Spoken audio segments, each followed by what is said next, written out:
you know all that about yourself? I did not. I am so amazed. Now, Joan's daughter-in-law, Amy, makes up the second generation in this song and story team, inspired by Joan's tale and a love for history. And Amy's songs paint musical portraits of the people, real and legendary, past and present, that populate the Florida Panhandle. Amy's daughter, Kathrine Alderman, brings the modern generation to the stage along with her guitar and voice, and like her mother and grandmother, Kathrine shares her family's love for the history and heritage of her home state. Often funny, occasionally unexpected, always entertaining, these colorful ladies proudly show off their Florida Panhandle roots with their collection of tales and tunes. Please welcome Chipola Shanachie. Cover song, but it's an original cover song by a guy that moved down to Miami several years ago, and this is his take on his observations of moving to Florida.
And I had to run to the camper and back.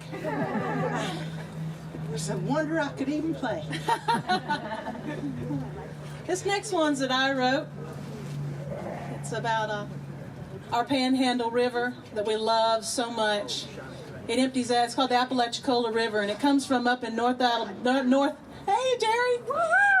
It comes from up in North Georgia and trickles on down its way through the Atlanta, on down here to us, and empties out into the Apalachicola Bay down in Apalachicola. And it's a home of oysters and fishermen, and well, I'll let the song tell you the story.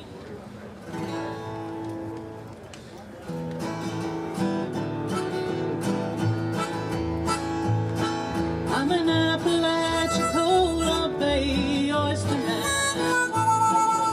All I've ever known is work the kind done with my hands.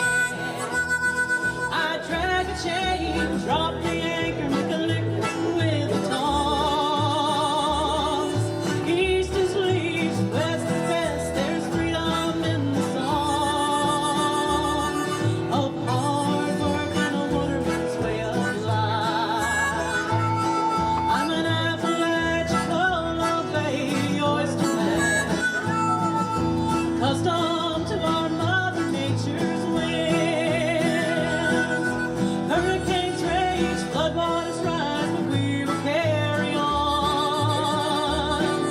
Sweet water and salty brine is the delicate balance we live upon. It's hard work, but it's our way of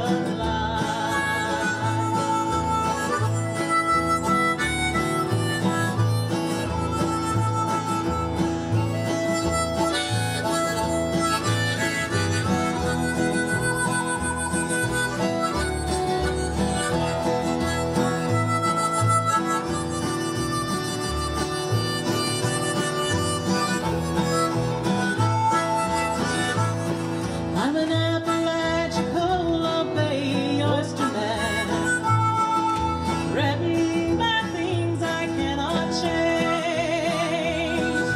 Water's trapped by the Beaufort Dam, quench Atlanta's thirst. For the rose gardens and putting greens, I should have known they'd come first. For hard work and feeding my kids and wife, I'm an Apalachicola Bay oyster man. And all I've ever known is work the kind done with my hands. I drag a chain, drop the anchor, make a lick with the tongs. East is least, west is best, there's freedom in the song of hard work and a waterman's way of life. Yes, it's hard work, but it's our way of life.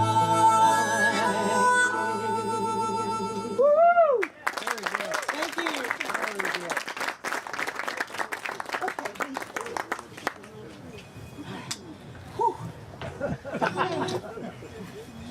I'm gonna be 74 in May. And I just ran halfway to my camper and I staggered the rest of the way and then I stumbled back to get this. And by the way, I want y'all to know I hear everything y'all say. I just don't understand half of it. Are we going to go ahead and sing it, or are you going to tell them a little bit about it?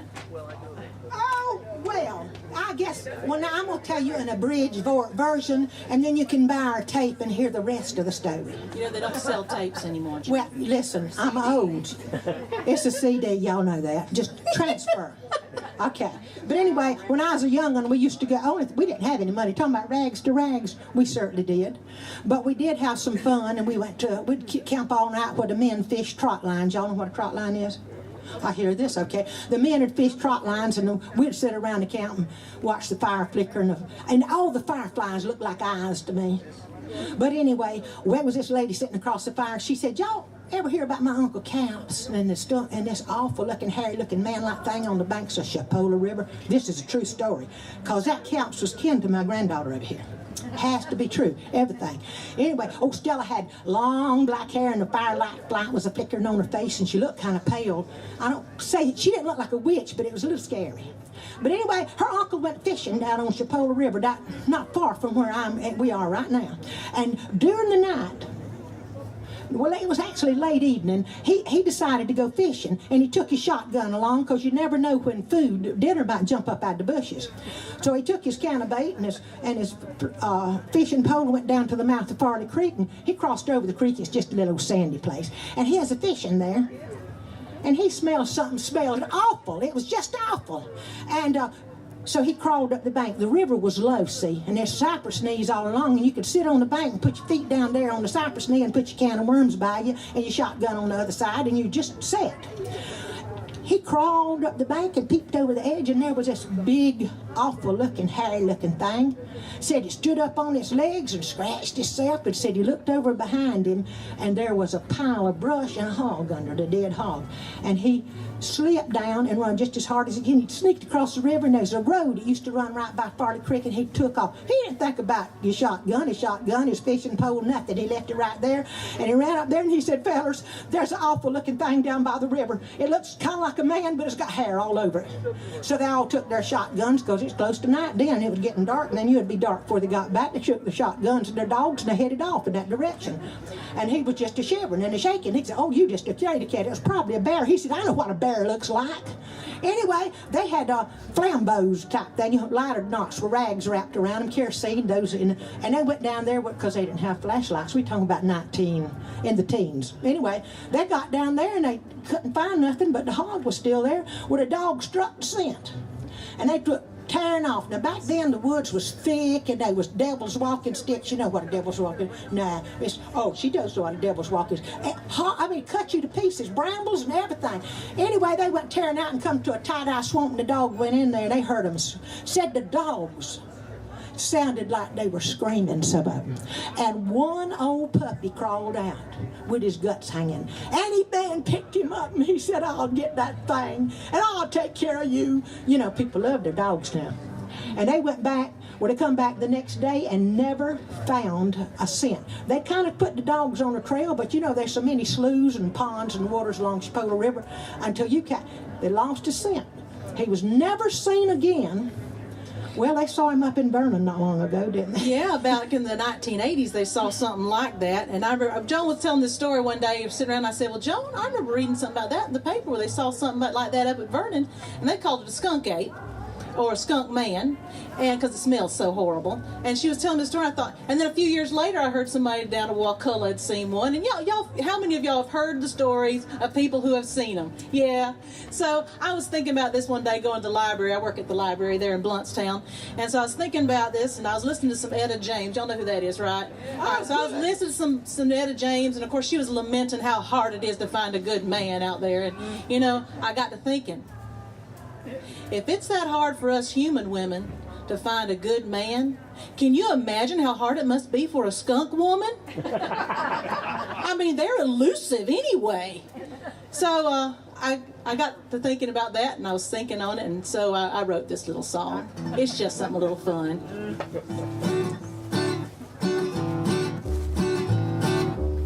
Well, I'm a lonely skunk woman looking for me a skunk man. I'm a lonely skunk woman looking for me a skunk man. And I heard someone say they saw one down Chipola way.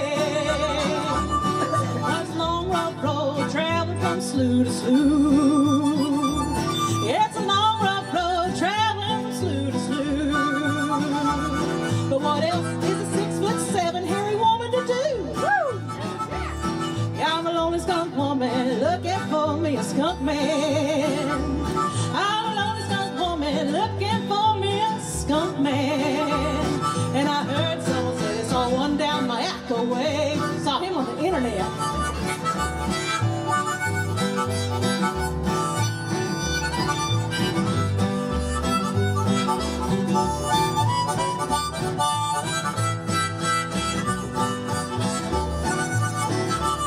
Well, I'm a lonely skunk woman looking for me a skunk man. I'm a lonely skunk woman looking for me a skunk man. And I heard someone say they saw one down Big Cypress Way. Well, it's a long, long way from here to Big Cypress, you know. And it's a long, long way from here to Big Cypress, you know. So if I'm heading that way, then yo, I got to go.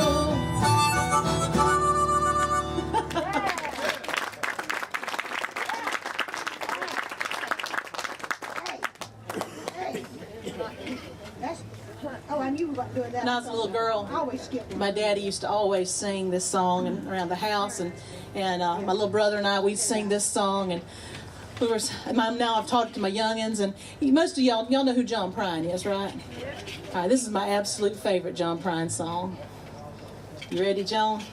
Honey, I do this once in a while. I get wrapped up in something, I can't think of how to the next song to even tune to. I got it.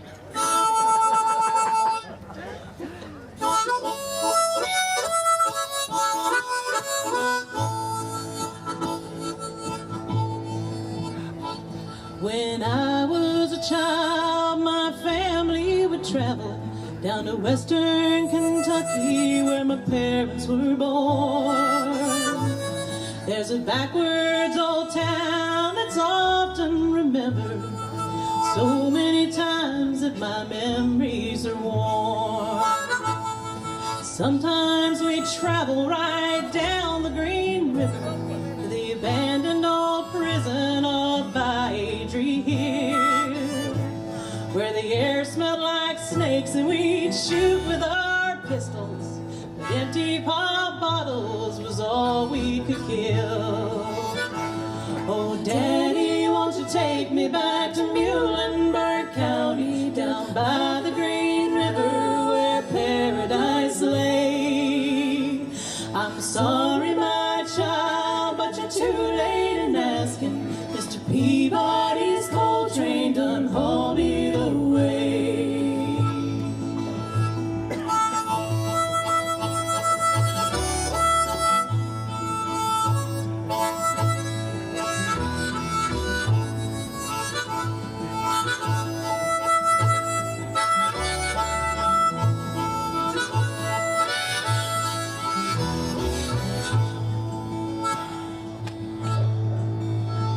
Well, the coal company came with the world's biggest shovel.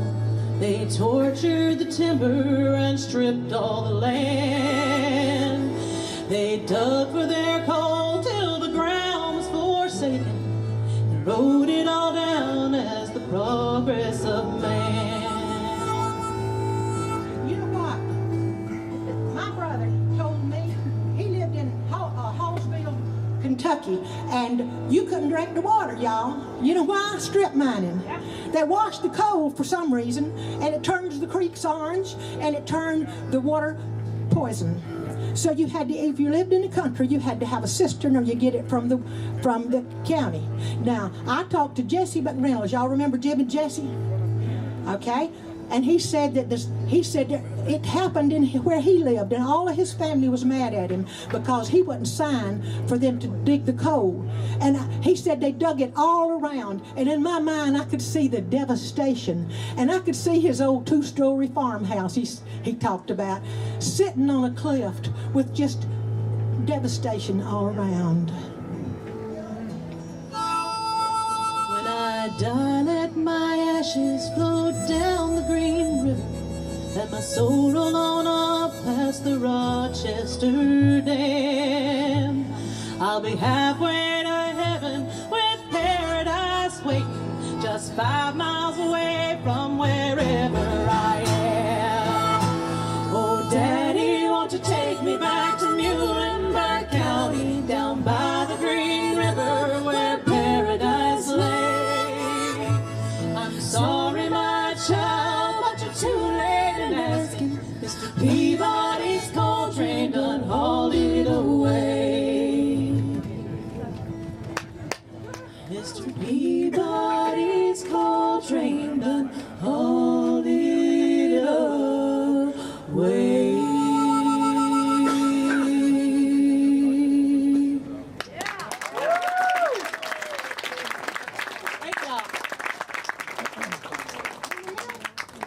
Yeah, we're going to do something a little faster now.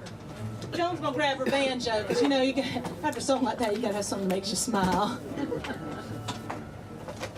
I had to drink a little water, Joan. I've been singing. She's been singing with an A.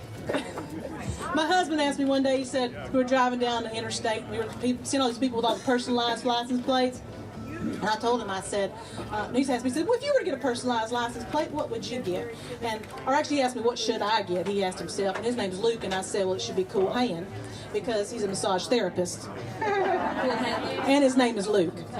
So we're driving. He says, what would you get for you? I said, I don't know. If it ain't taken, I might go with singing. S-A-N-G-I-N. Singing. That's right. That's right. Keep on talking. I'll keep on talking. Well, this next song we're about to sing it's I wrote this one back during the election season, and there was all these different things going on. You know, people were saying this, that, and the other. One of the guys at work said something about the rumor mill, and I said, you know, wouldn't it be interesting if there really was a place where there's, like, in your mind, you know, there's somebody out there that's churning out these things and selling them, you know, to, ooh, you want to know some dirt on so-and-so? It may be only half true, but here, you can take it. It's only half price this week, you know? And then, you know, there's somebody, and then your movie stars, on the other hand, your politicians, they don't want people to know all their skeletons in the closet. But your celebrities, sometimes that gives them free publicity. I can see on, you know, Facebook saying, I can't believe that Kim Kardashian did such and such. Well, you're giving her advertising. You know, oh, that Miley Cyrus, oh, I'm so embarrassed. You know, but she's getting that free. Everybody's going out and buying her out and saying, what's it all about? Everybody's making such a big deal. I got to go buy it so I can find out why they're making such a big deal out of it, you know? So your celebrities are liking the rumor mill. Your politicians are, well, they're liking it because they're getting some on their opponent, but then they're not wanting them to find anything about them. So, you know, I could just see this company going on in the back of my mind, so I wrote this song. And if my band, are you ready yet? Banjos are such aggravating things. They sound so pretty, but my goodness, they just don't stay in tune. I've heard all the banjo jokes. Those tied to harmonicas. The perfect tuning is when you throw a banjo into a dumpster and it hits on a bag of harmonicas. I've heard it all. Bless her heart, and those are her two main instruments. Y'all ready, girls? Yeah.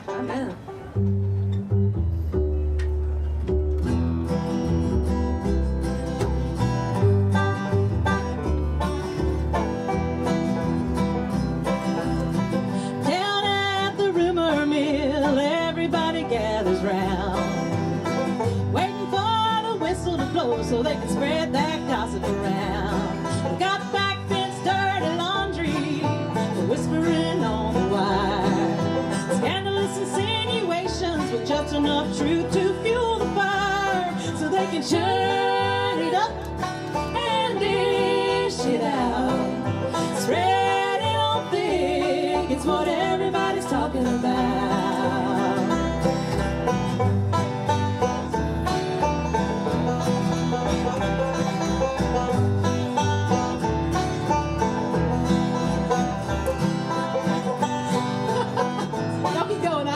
I missed my spot.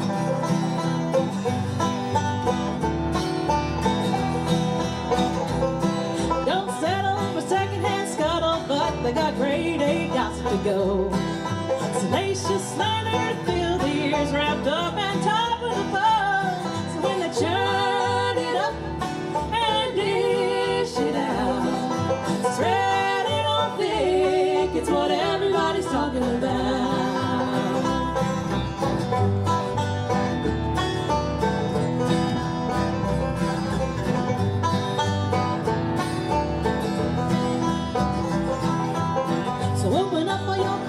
Doors and scatter the bones around. Dust off your most handsome skeleton, dress him up, go paint the town. So when they churn it up and dish it out, when they spread it on thick, at least you know what they're all talking about.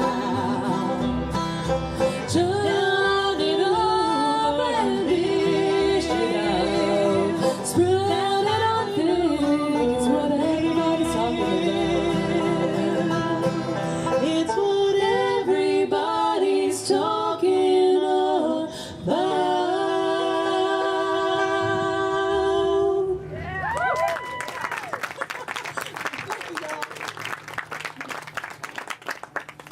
Where'd my water go? There it is. I moved it over here because I lost my lid, and if I kick it over, at least it'll go that way maybe and not get in there. Oh, I got to hold on to the. Wait a minute. Are we doing this next one, or y'all going to do Kathrine's song? We're doing Bessie. Ah, thank you. Never mind. I'm looking at. I don't know what I'm looking at. If I'd have known what I was looking at, you wouldn't have said what you're looking at. Okay. I think we have time for a little short story and a song, right? Yeah. All right. All right. One time we were sitting out in the house and the neighbors come down. It was cold, had a fireplace going. That's the only heat we had in the house, except a little fat hog heater in the kitchen. And a lot of times we'd turn off the lights to save electricity because it could be $14, $15 a month, you know. But anyway, and my neighbor said, Mr. Kibble said, you ever heard of Bessie White? And Dad said, yeah, I took her home once. But let me tell you something. Bessie White was a woman that disappeared back in about 1925. She fell in love with a drummer. You know, I don't know what a drummer is. It's a salesman. They took their wares along in a little thing that looked like a drum. Anyway, and her mama run a boarding house. We called it a hotel in Bluntstown. And there was a lady, a man down the road that sometimes could calm her down. She'd get to walking back and forth and talking to herself. Then she'd take off. And she never went around anything. Bad mules, we had hogs. Well, I remember some of them old piney wood rooters that'd eat you alive.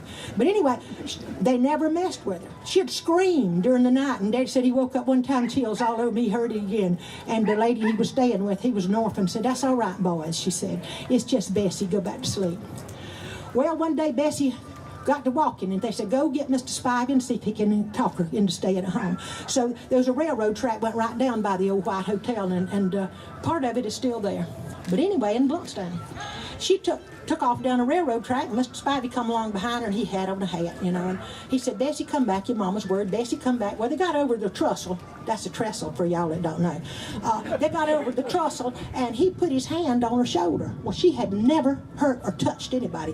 When he touched her, she swung around, grabbed his hat, and threw it in the creek and took off. But before she took off, she grabbed her dress. He had touched her. And she slung it off. Well, you know what? I didn't tell you why she went a little crazy. See, she fell in love with one of them drummers.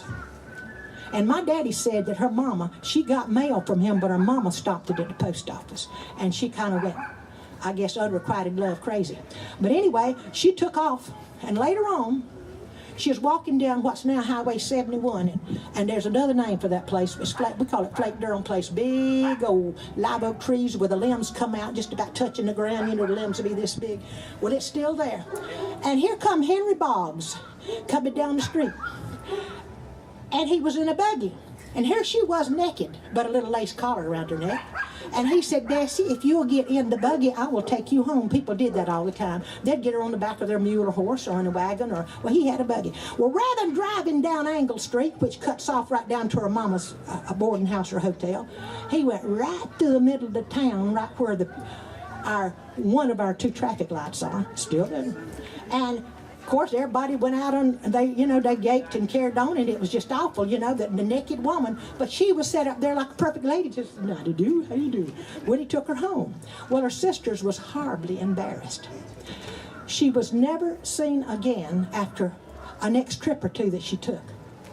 And some people thought that her sisters was real embarrassed, and they took her over to Chattahoochee and dropped her off. I worked in Chattahoochee. There were people found wandering on the grounds because people just would take them there and drop them off. But my daddy said, no, she's dead. I think she died in the sinkhole. Jim Kibble said she could have died in the old suck. That was a suck hole of mud. He said, I could have died myself if I hadn't caught a root when I fell in. But Daddy said he and two other boys were sitting in the roads used to follow the property. And they're sitting in a fence row there, smoking some Bull Durham cigarettes. And he said they saw a woman coming toward them and said it was moonlight, bright moonlight. And he said she had a white dress on and had a rose across her bosom. He said she went so close to me, I felt the air from her dress swish against me. And said she walked a few steps further and shuffled into the moonlight, just totally disappeared. Now, an old lady died at 94 years old. Said, did y'all hear about three boys? We were coming from Sop Choppy Opera. We played down there. She said, y'all hear about these three boys that saw the ghost of Bessie White? My daddy said, I knew it was Bessie because I carried her home one time.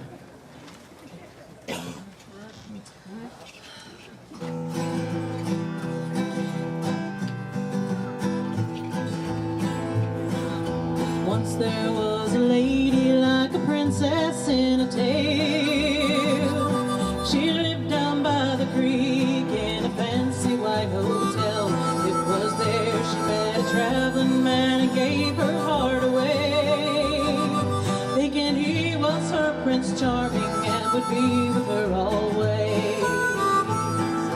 Happily ever after is a rare and precious thing, and a mother's disapproval has a vicious poison sting.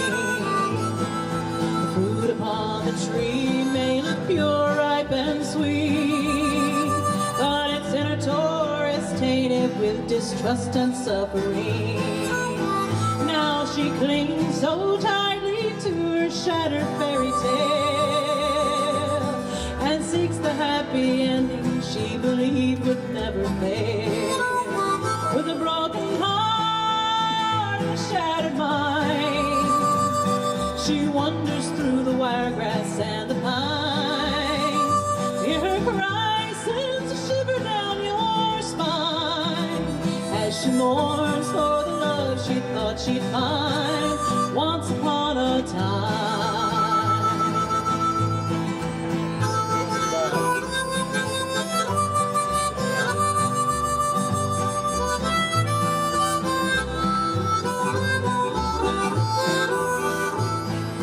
No one knows what happened when she vanished on that day.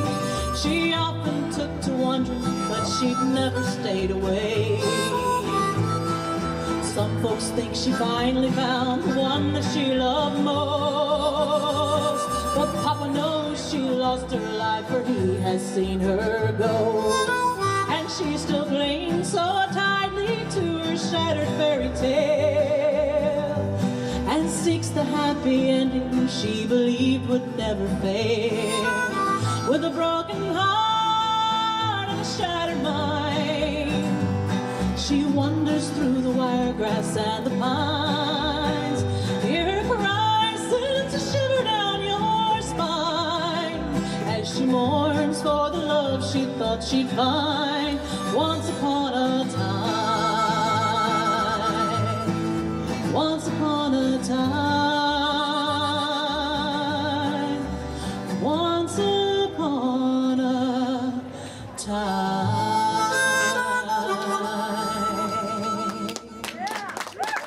Thank y'all so much. Chipola Shanachie. Let's give him another big thank you. Amy Alderman, Joan Alderman, and Kathrine Alderman.